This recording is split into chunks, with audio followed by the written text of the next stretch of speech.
سڵاتان لەبێت و ئەم کاتتان باش بینەرانی خۆشەویستی تلڤیزیۆنی کۆمەڵە بە یارمەتی هاوڕێیانی هاوکارم لەگەڵتانم بۆ پێشکەشکردنی گەشتی هەواڵەکانی ڕۆژی شەممە سەرەتا سەردێڕی گرنگترین هەواڵەکان دەست بە سەرکردنی چوار هاوڵاتی خەڵکی شاری بۆکان بەرزڕاگرتنی یادی گیانبەختکردوویەکی شۆڕشی ژینە لە شاری سنە پەیامی خوێندکارانی بەندکراو بە بۆنەی هاتنە پێشەوەی ڕۆژی خوێندکاران لە ئێران هێرشی هێزەمیەکان بۆ سەر ئەندامانی کانونی نووسەرانی ئێران و بانکێشتی چوار ئەندامی کانونی سنفی معالیمانی خوزستان.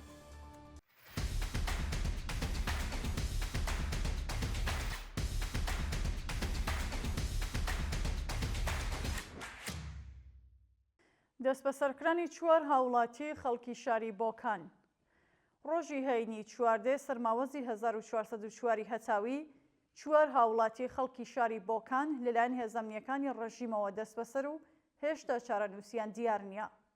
بەپێی راپۆرتەکان ئەو چوار هاوڵاتیە بناوەکانی دیار حاجی ڕەسوولپوور، دیان ڕەسوولپوور، ئەمجەد زەرەنگ و سلێمان ئیسماعیلی بە هێرشی هێزەکانی ئیدارەی ئیسلاحاتی شاری بۆکان بۆ سەر ماڵەکانیان بەبێ بەڵگەی قەزایی و بە توندوتیژیەوە دەست بەسەر و ڕەوانەی گرتوخانەکانیەوە ناوەندەکراون. شانی باسە ئەو چوار دەست بەسەرکراوە لە مافی دەستڕاگەیشتن بە پارێزەر و پەیوەندی لەگەڵ بنەماڵەکانیان بێبەشکراون و مەترسی لەسەر دۆخی تەندروستیان هەیە. بەرزڕاگرتنی یادی گیانبەختکردوویەکی شۆڕشی ژینە لە شاری سنە ڕۆژی ڕابردوو بنەماڵەی هومەن عەبدوڵڵاهی لە گیانبەختکردووانی شۆڕشی ژن ژیان ئازادی بە سەردانی گۆڵکۆی ڕۆڵەکەیان یادی ئەوازیزەیان بەرزڕاگرت. بەپێو وێنانێ بەدەستمان گەیشتوون بنەماڵەی ئەو گیانبەختکردووە هاوکات لەگەڵ کۆمەڵێک لە چالاکانی مەدەنی و ئازادیخوازانی شاری سنە سەردانی گوڵکۆکەیان کردووە و بە دانانی گوڵی سوور و خوێندنەوەی سرود پەیمانیان لەگەڵ ئاواتەکانی نوێ کردووەتەوە. شایانی باسە هومەن عەبدوڵڵاهی تەمەن 21 ساڵ و خەڵکی شاری سنە ڕێکەوتی 16 سەرماوەزی 1401 هەتاوی لە گەڕەکی حەسەناوەی شاری سنە بە چەخەی هێزە سەرکوتگەرەکانی ڕژیمی جنایەتکاری کۆماری ئیسلامی گیانی بەخت کرد.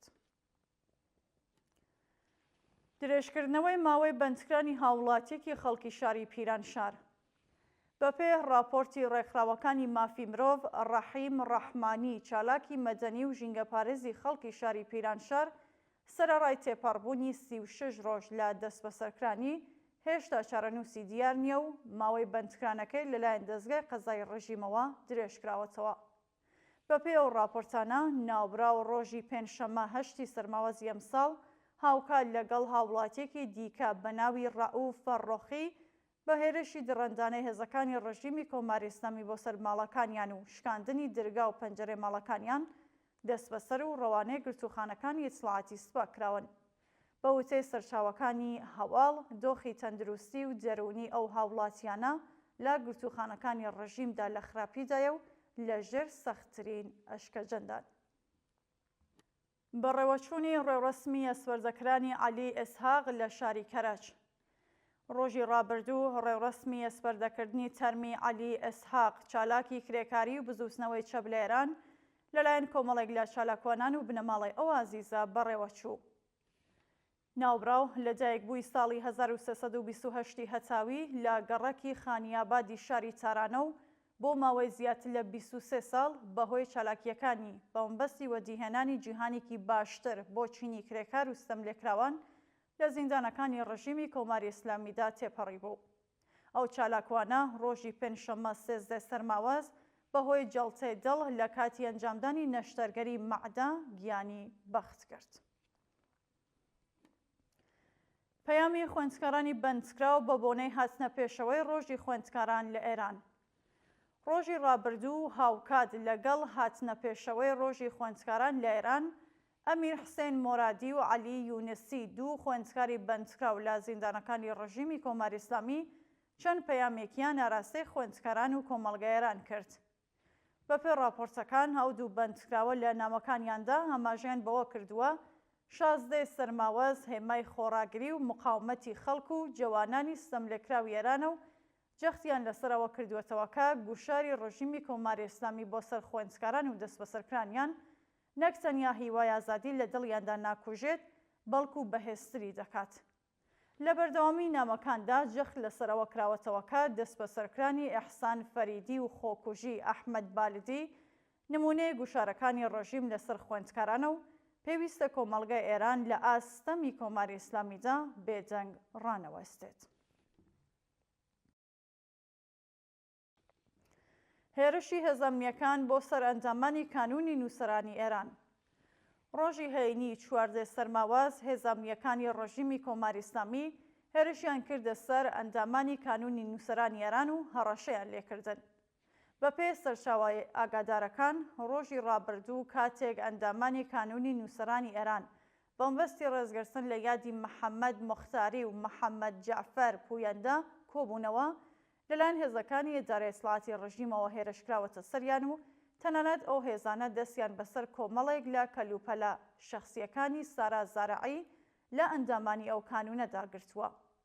شانی باسا بەهۆی هێرشەکانی هێزەکانی ڕژیم و توندوتیژی دژبە نووسەران چالاکوانانی ئەو کانونە ناشار بە چۆڵکردنی ئەو شوێنە بوون. سازکرانی دۆسێ قەزایی بۆ بەڕێوەبەرانی ماراتۆنی کیش. بەپێی دوایین زانیاریەکان بە بڕیاری دادستانی کیش بۆ ئەنجامانی بەڕێوەبەری ماراتۆن لە ئەو دوورگەیە دۆسیەی قەزایی سازکراوە.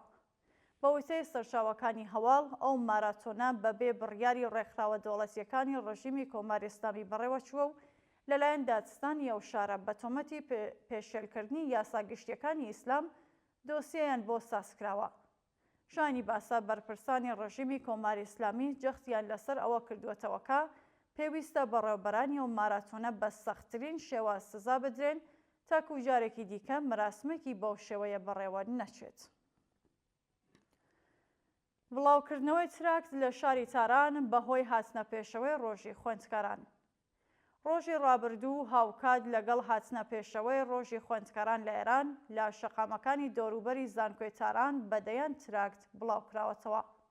بە پێو وێنانەی بەدەستمان گەیشتوون خوێندکاران لە تراکتەکاندا باوتنەوەی دروشمی ڕۆژی خوێندکار دێنینە سەر شەقامەکان و ئازادی مسۆگەر دەکەین جەختیان لەسەرەوە کردووەتەوەکە ڕۆژی 16 سەرماوەز پێویستە هەموو خوێندکاران یەکدەنگ و بە بڕیار دژ بە ڕژیمی ستەمکاری کۆماری ئیسلامی بێنە سەر شەقامەکان و ناڕەزایەتی دەرببڕن.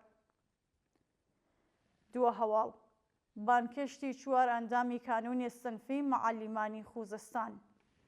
لە ڕۆژانی ڕابردوودا 4 ئەندامی کانونی سنفی معەلیمانی پارێزگای خوزستان لە دەستگای قەزای ڕژیمەوە بانکێشکراون.